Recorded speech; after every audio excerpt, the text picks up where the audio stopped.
Our thoughts inform our beliefs, and our beliefs inform the way we feel. And the energy that we put out is constantly being reflected back to us, good or bad. These experiences in our life really create belief systems and feelings of being inadequate, unlovable, not good enough, feelings of not being safe in the world. When we ignore those feelings or push past them, what we do is we create what's known as a lot of protection mechanisms. Controlling, raging, numbing out, drugs, alcohol. When you notice yourself in that negative inner critic, fear-based loop, if you have the awareness to, without judgment, witness the loop, you can choose again.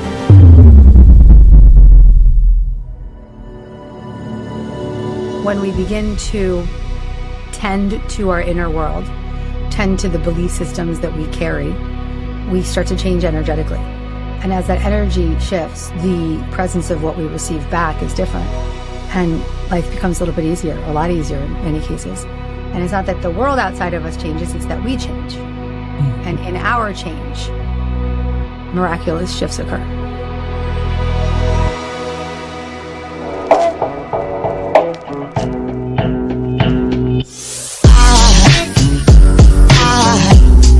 Aside from my soul,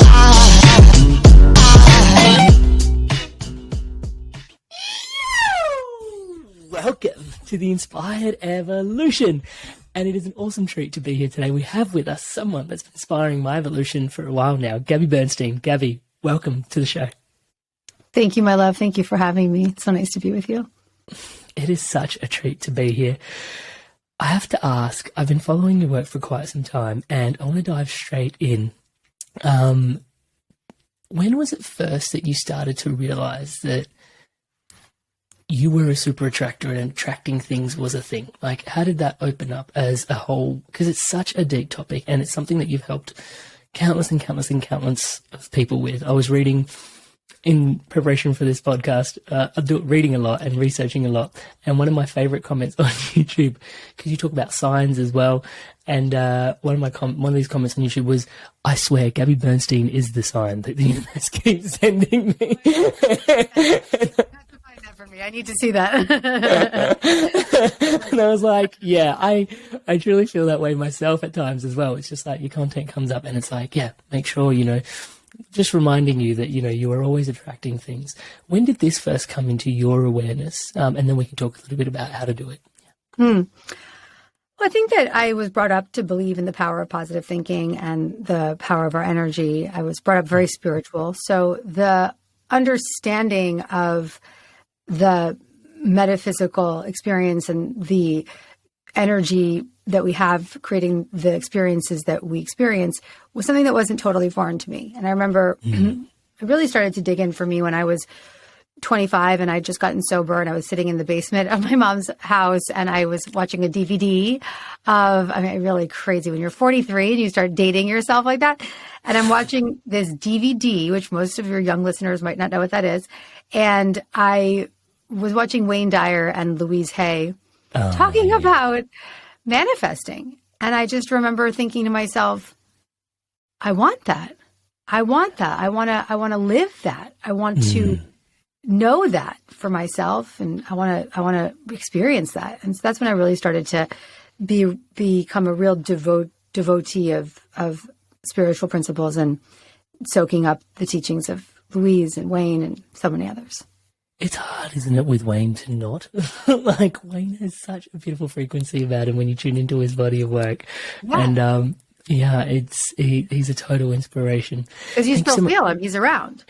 It's interesting that, isn't it? Because when you feel into his content, you can really feel that presence. It's this real, for me, it's like a cloud-like energy almost when I tune into his work. And it's super supportive and an incredible gift for all of us to receive. So, I guess the question that bleeds from there is, you talk about vibration and frequency. Maybe you can explain that a little bit to us, and then we can talk a little bit about how to keep that brimming and cool. Take care of ourselves in an energetic way. Yeah. Yeah.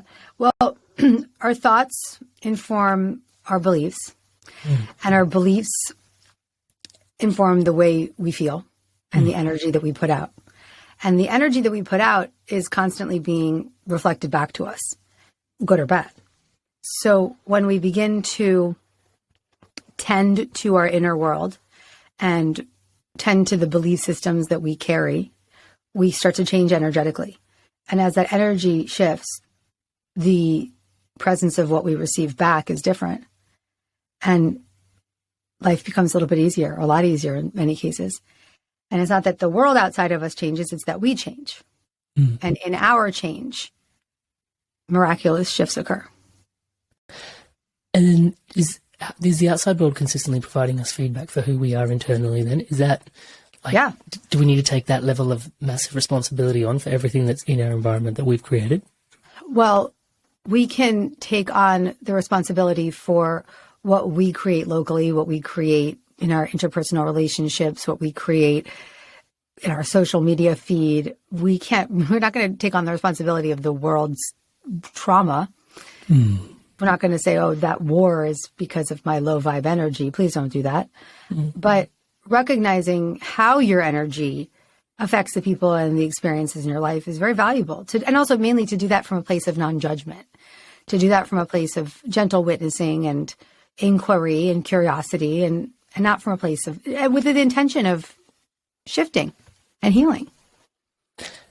And so how do you, like, what does that look like for you in the day-to-day to keep what I'm going to call your vibration high? I'm sure there's many other ways to dialogue that same phrase.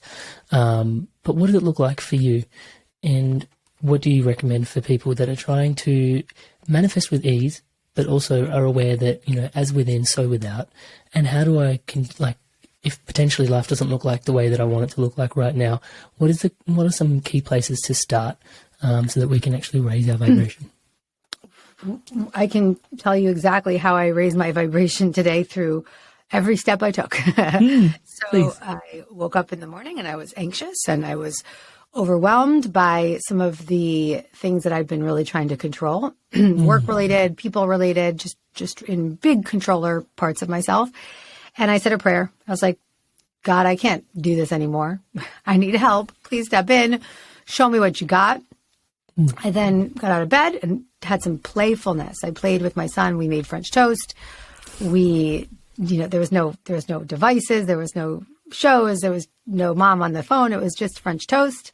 And had some fun and started my day off right with him. And then started to feel a shift because of that prayer. And then made a commitment to show up for the meeting I had with a truth-telling vibration of love and share with my team that I wasn't feeling what I needed and use nonviolent communication, which I practice, which was saying, I'm noticing this and I'm feeling this and I need this and I think the next steps could be this. And my adult, authentic, resourced self to my team. And then I had so it was a lot of meetings, and then I had an hour in between before I started these Australian interviews, which is the afternoon here for me. And I did a 35-minute meditation with my cats. And then I made a matcha and a smoothie, and I came here. So that's how I've been keeping my vibration going today. I love that. So it started with prayer in the morning, and I really love that we started there, actually. One of my favorite books alludes to the fact that it's old mate, Mind of Science, Ernest Holmes, and he talks about how prayer is actually this really powerful tool because you're never really that much more clearer in your thoughts than when you're praying, because you're just like, you're being direct, you're being clear, you're speaking to the Creator. Whether you believe in the Creator or not is a whole nother thing, but you are cultivating your state of mind and your thoughts into this linear, clear stream of consciousness to, hey, this is where I'm at. But also in your prayer, there was this huge level of acceptance for where you were at as well. Yeah, there really is. Yeah. Yeah, I think that, I think my favorite prayer is the serenity prayer, right? God grant me the serenity to accept the things I cannot change, the courage to change the things I can, and the wisdom to know the difference. Honestly, I mean, if you just said that prayer for the rest of your life, you're hooked up, my friend. Because you just acknowledging, grant me the serenity of surrender to accept that I can't change these things. Yeah. And just the courage is such a beautiful word, courage to know what I can change. Yeah. and then how to know the difference, the wisdom to know the difference. And I think that prayer is the practice through which surrender occurs. Because when we say a prayer, we open our heart and we let go of our agenda and we give it over. And a lot of times people think that surrender is giving up. It's actually giving over. And so in the experience of giving over, we're in prayer. Can you describe that a little bit more, what you mean by giving over? Because, yeah, there is that energy around surrender, which is like, okay, let go and universe take control, but you're saying give over. And is it still like, yeah, can you explain that a little bit further? Giving it over to the universe, giving it over to a God of your own understanding, trusting and believing that there is a power greater than you that can help you just reorganize. Requires a lot of trust though, right? So it requires I think it faith. Requires spiritual fitness, right? So, read any of my books and I could help you. That's why I write books like The Universe Has Your Back and Super Attractor and Miracles Now and May Cause Miracles. And, all my early books are really grounded and rooted in strengthening your faith and welcoming a higher power of your own understanding, as they say in the 12 steps, higher power of your own understanding. And what a gift to be able to have that perspective on life. Truly is. One of my favorite books that you've written is The Universe Has Your Back. And I use this again and again and again and again for myself, is even just tuning into the feeling of, does the universe have my back when I close my eyes? And just what it brings up for me is like, do I really believe this right now? And sometimes I'm 100% with it. And I'm like, yeah, everything is culminating into like, I've got ancestors that lived and like passed away and brought me here. And I am the pinnacle of all of that energy and all those forces. This is incredible. What a gift to be alive. But then there are some days where it's like, actually, there was that time that such and such did such and such. And there was that time that something happened. And it was like, no, I'm not trusting. And I can feel it. And I use it as a really incredible litmus tool to sort of see how my energetic state is actually going, just to feel into whether I feel like the universe has my back. I think there are points where we interface with things that hold us back from potentially manifesting. Can you elaborate a little bit on those and what you think those are the things that actually hold us back? Well, I think trying to control an outcome, trying to have your agenda, the timeline, the expectations. Judgment holds us back from manifestation, self-attack, judgment of others. We have the low vibration feelings that we get hooked into. So we can get really wrapped in those kinds of low vibration energy and not feel like we have a way out. And that's why I love, in my book, Super Attractor, I share a method called the Choose Again method, which is all about really noticing the negative thoughts, forgiving the thought, and then choosing again, reaching for the next best feeling thought over and over and over again. I was hoping we'd get there in this episode, to be honest. Choosing again it's a very simple tool, and yet it's an extremely powerful tool. And it is hands down my favorite tool that I've walked away with from, you've got an extensive body of work. But it's, like you said, just to choose again. And I use it for so many things. And oftentimes we have this inner narrative that is, going on in our heads. And sometimes it's not the most supportive one. And so sometimes it's just running. And then I'll just go, oh, wait, that's been running. Oh, yeah. And Gabby said I've got a choice. That's right, baby. That's right. If you hear a cat meowing, that's my cat who decided to join us in this. I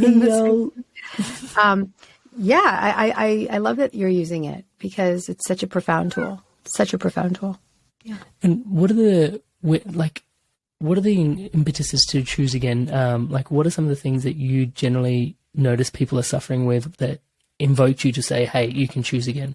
Are there consistent things? Like, is it emotional states? Is it negative thought patterns?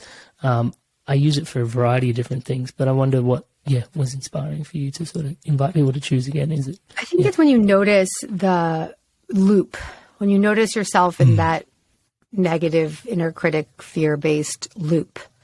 And if you have the awareness to, without judgment, witness the loop, you can choose again. And that is the intention of that method, to just really give you a practice to think your way out through thoughts that you believe in and guide yourself back to a different belief system. Now, you're not going to choose thoughts. You're not going to choose to be like, I'm broke and now I'm a millionaire. You know, you're going to just start to choose for what you believe in. Well, I believe that there is some creative possibilities for abundance out there. And I know I have resources through social media. And you reach for the next best feeling thought, and you reach for the thoughts that you believe in. Having chosen again and again and again and again using this model, first of all, the key thing that I've noticed is it's a tool for self-empowerment, really fundamentally, because you start to own where you are first and go, oh, I notice that's happening. And even just acknowledging that you have a choice is a huge, huge piece for a lot of people, I know, because oftentimes I think we're locked in this victim state where life is happening to us and we don't necessarily feel like we have a choice. And exercising this in the smaller things, I've already seen the ripple that it has on the larger things. Can you just describe the victimhood state and how this supports that? I think that we walk around our lives just rehearsing the role of victim over and over and over again every single day. And when we start to become the witness of our perpetual storylines and belief systems and protection mechanisms, we can then soften and choose to turn in and just take a closer look. Okay, what's happening there? And upon reflection, we can get to know that that's really just us reacting to these younger parts of us that have been really activated, really scared, really traumatized. So when we have the ability to start to attune to those younger parts of us, we can safely choose again. And is that because a lot of our fears and all those, like a lot of our wounds come from when we're a lot younger, and those are running our adult minds and adult lives? Most of them, yeah. Most of our fears and concerns, and yes. Yeah. We are living our life from little children inside of us. Can you tell me a little bit more about that? So we have these experiences as children that are adverse in any way, whether it's something like a big T trauma, like being abused, or something small T trauma, like being told you're stupid by your teacher. And these experiences in our life really create belief systems and really a lot of terror, feelings of being inadequate, unlovable, not good enough, feelings of not being safe in the world. And when we ignore those feelings or push past them, what we do is we create what's known as a lot of protector parts, protection mechanisms. So controlling, raging, numbing out, drugs, alcohol, all these different ways of managing and putting out the fire of those younger experiences. And my cat's running around now. And when we wind up living in 99% of the time, living in protector part from protector part to protect, so controlling everything. And then, I'm just speaking for myself, and then, moving into, that, like, I have to fix everything. I'm a fixer. And, just sort of these energies and these parts of us have really valuable roles in our life, but they're just, when they're in protector mode, they're really extreme, and they can be really at times detrimental to others around us and to us, because we're just in a chaotic state that's not balanced and supported. And so we're consistently reactive.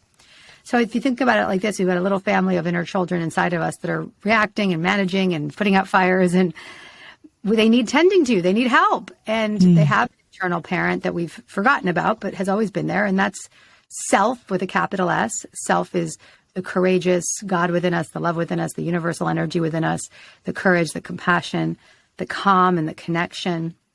And when we start to tap into self, we can let self help those younger parts. And it's that's been the greatest experience of my life. What I'm speaking about is known as internal family systems therapy, which has been created by my very, very close friend, Dr. Richard Schwartz. And it's a practice that I've used for myself in my own therapy with my therapist for a decade, and then have been trained in now. And my 10th book, which I'm writing right now, is called Self-Help. And it's all about helping people recognize those parts of themselves and let their self-energy accumulate so that they can help themselves with that internal resourced parent that they have inside. even the self in that story sounds like a benevolent parent in some way, like the parent that you wish you would have had in some ways, right? Your Buddha nature, your God nature, and very much the all-knowing, loving, compassionate, calm, courageous, connected, curious, creative part of who we are that is an internal parent that we never had. Yeah, wow. And like, as I've obviously been exposed to like inner child wisdom, but this sounds like there's a whole bunch of little children inside you with lots of different energies and emotions coming up. Can you elaborate? We've got lots of different. Yeah, can you explain that a little bit further for us? Totally. So in IFS, there's a few different parts. So there's the exiled little children are the ones that had trauma, that felt like they were not good enough, very young, and they've been very much pushed down, locked up, asked to just stay down in the basement, don't come out, repressed. Yes. And then there's the protectors, which come in two forms. There's the managers, which are like most commonly with us all day long. So that's, maybe for me, it's the controller, or I've said that multiple times now, or the part of me that wants to get outraged when something isn't working out. Those are the managers. And then there's the firefighters. When the managers can't keep those exiles down and they get super triggered, the firefighters come up, and those firefighters are usually those guys. I know those guys. The firefighters are like picking up the drink, picking up the drug, picking up the booze, getting high on anything, right? Just to numb it out, shut it down. Social media these days as well. Social media could be a firefighter, absolutely. Anything that becomes addictive and helps you dissociate. And so there's a lot of different parts, and they have different roles, and they're all working hard to keep that fear and feelings of impermissible terror, to keep it down and numb it out. And so they're working almost in a concert to sort of keep us. Yeah, it's almost like we've got to keep us protected from triggers in some ways, right? Like, so they're navigating the world's triggers. That's right, babe. Yeah, wow. Okay. Incredible. And so learning to, what does IFS help us to then, from there, do you learn to notice the trigger and then learn to give each of those different children, family members what they need in that particular moment? How does the therapist in a simplified way, that is some of the goal, right? So it's to get to know those parts, to get to know the protectors, to check in with them in the moment. And I'm really democratizing this in a way through my next book. So I've simplified it for the folks who may not find it in a therapy session, or someone who maybe hopefully will find their way to that therapy session with a therapist. And so the steps that I've chosen, I'm calling it the check-in method. And it's about choosing to check in. So in the moment, saying, okay, I'm triggered and something's really up for me. And I notice it, I have enough awareness of it that I can just check inside. Rather than continuing, trying to protect. And then checking inside, you would become curious is the next step, and just asking some curiosity questions. What does that feel like? What do I know about that part of me? How old is it? How long has it been around? Does it like its job? Just kind of getting to know it. And then the third step is to compassionately connect. And that's extending compassion through the mere act of asking the part of you, what do you need?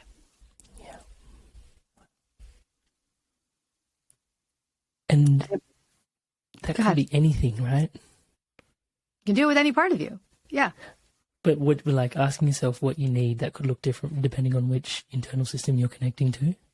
Yeah. Often these parts are so young, right? So what the common response is, I want to play. I need relaxation. I need to be seen. I need space. I need to breathe. I need to play. I need to dance. They want to be children.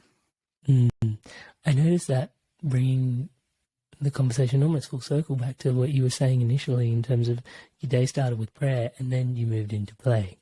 And I noticed that was a big part of you. Just, okay, today is feeling a certain way and let's play. You started with prayer. The next part of your recipe to bring your vibration back up was to introduce play into it. And even just the conscious awareness to keep things like EMF and your phones and stuff out of it. And just to, connect to your little one. That's right. Bless him. That's right. Into that state of play. Does it help having children in some way? This is a random question, but does it help having children to connect to that inner state of your own inner children? Fuck yes. So having a child is the greatest activation of your own inner children. And it's also so often can be the greatest catalyst for inner work if you choose it. A lot of people don't. A lot of people just do what their parents did. But if your children are going to bring up all your shit from conception to birth to death, okay? To your death, hopefully, not before, yes. And so, it's wild. Yeah, they bring it all up. And my child's given me the greatest, he's my guru. He's given me so much opportunity to grow, and you're building a human. You're helping you're shepherding a human, and it's wild. It's such a trip, isn't it? I noticed even in the early stages, because my son, being almost 2 years now, he's there's all this sleep deprivation that comes in, as I'm sure you're familiar. That was a knowing look, and I just found it really remarkable just how much resilience that called upon within me to need, and how much I didn't have that resilience after like all the sleep deprivation came down. I feel like my resilience came all the way down. And like you said, if you take the time to look and not just be reactive, and again, supported in parts by your work as well through things like Choose Again, I just found all my shadows, like all this stuff that was repressed, just jumping over the fence, stuff that I was really good at. I'd done a lot of personal development work, right? Like, so I had this wall that I was like, I can navigate all this stuff. Control, right? I had a lot of self-control. And then when the sleep went out, the resilience went out, and all this stuff, I was just reacting, and I was like, man, I've done all this work. Like, who's this guy? Well, give yourself some grace. The sleep deprivation can destroy you. So give yourself a grace. Yeah. But I also started looking at it as like a spiritual evolutionary path and a moment in time where I was actually, that was my initiation, and realizing that spiritually, potentially, my son is looking at me going, yeah, all this stuff, mate, I don't want it. Like, can you do some work on it? Because this is your opportunity to heal it if you really want to go there. And that's when I started to first looking into like, there's repressed inner child parts for me that I've not looked at. But this is like almost like, I feel like this IFS is taking this conversation further, because it's, at the moment I've been entertaining the idea of, okay, there's a part of me that's a child that's, potentially been neglected, or there's parts of it that, haven't been addressed, and it's just wanted to come out and have a play and, look at things. But this looks like there's multiple parts or multiple figures in your system that potentially you want to look at and address. Yeah, and you look at them when they're safe to look at, and I often recommend with the care of a therapist, or when I write my book, I'll give you the guidance on how to do it, and while I'm writing my book, but even just acknowledging that the activation, that the triggers are just young parts of you, that's a huge, huge step forward. Yeah, I love that. One of the questions I've always wanted to ask you is, we've got this, it's like, in order to get, going back to like abundance, attraction, vibration, frequency, back to this conversation, it finds me again like the mind sort of struggles with this awareness of, okay, in order to be of a high vibration, to manifest what I said before, to manifest like you said before, you need to accept and let go and, give it over. It sounds so counterintuitive. Do you get the rub that I'm trying to allude to? It's like, I want to be here, and so I've got to give up wanting anything, No, you don't have to give up wanting. You just have to give up your attachment to what it is that you want. So, sure, you could want something and you could desire it, but what if it could be better than even what you think? So turning it over, giving it over, allows it to become what it's meant to be. And when we're super attached to the outcome, we get in the way. Yeah. Interesting. Very interesting. Yeah. And we find again that people are in our own way again and again. And this is where the headspace and the control and all the, responding from that place of being triggered gets in the way. Is that correct? Mm-hmm. That's right. Yeah. Wow. Gabby, thank you so much for sharing yourself so abundantly here with us today. I have to admit, even in your work, like it's given me so much opportunity, the stuff that you rawly call out again and again and again and again. And I just want to, parting thoughts, one of the things that really, you were giving a talk on triggers, and it was, hey, have a look at what's triggering you and have a look at whether there's, well, my takeaway from it, I'm butchering what you're saying, probably paraphrasing it, but it was like, have a look inside. What part of you is triggered because it's repressed? And I remember early days before I like really started connecting to your work, I was like, that was almost like a pivotal point where I was watching you online. I was like, oh, I realize I've had triggers around Gabby because there's actually been this, you're too young to be espousing such deep, profound spiritual wisdom. Keep saying it, dude. Keep saying I am. I love you. No, but do you know what I mean? And I literally had this response, and I was like, nah. And I was like, that was a trigger. And I was like, I can't buy 100% of what she's saying. She doesn't have a big white grey beard. In some way. Yeah. And then I realized, have a look at what's really in there. It's like, oh, actually, we're all spiritual beings and we've all got spiritual wisdom. And actually, Amrit, there's a part of you that is also dedicated to sharing spiritual wisdom, and you're repressing that part as you're repressing Gabby. Totally. It's this huge unraveling that I went through. And I'm just really grateful for the way you show up again and again, raw, stripped, authentic, just willing to just, put all the cards on the table for people to reveal and unveil whatever's holding them back from, just living their fullest life again and again and again, Gabby. Really, thank you so much. Thank you, man. So beautiful. Thank you for sharing that.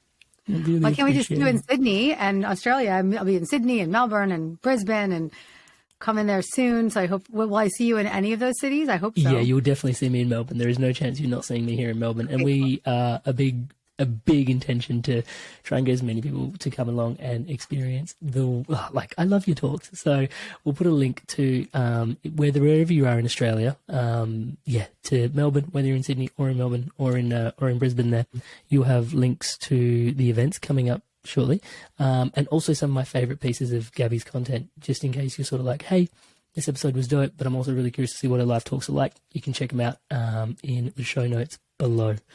And and just on behalf of the Australian community, Gabby, thank you so much for coming down under. I know it's really pumped. Now that I've been with all these Australian people this last week, I'm so excited. We're so blessed. I'll see you in Melbourne. Yeah, I can't wait to see when you're down here. Thank you so much for doing this. Bye, baby. Hey guys, if you enjoyed this video, give it a like, leave us a comment, and if you want to stay in tune for the new episodes launching every Monday, hit subscribe, and I'll see you in the next video. Stay inspired to evolve.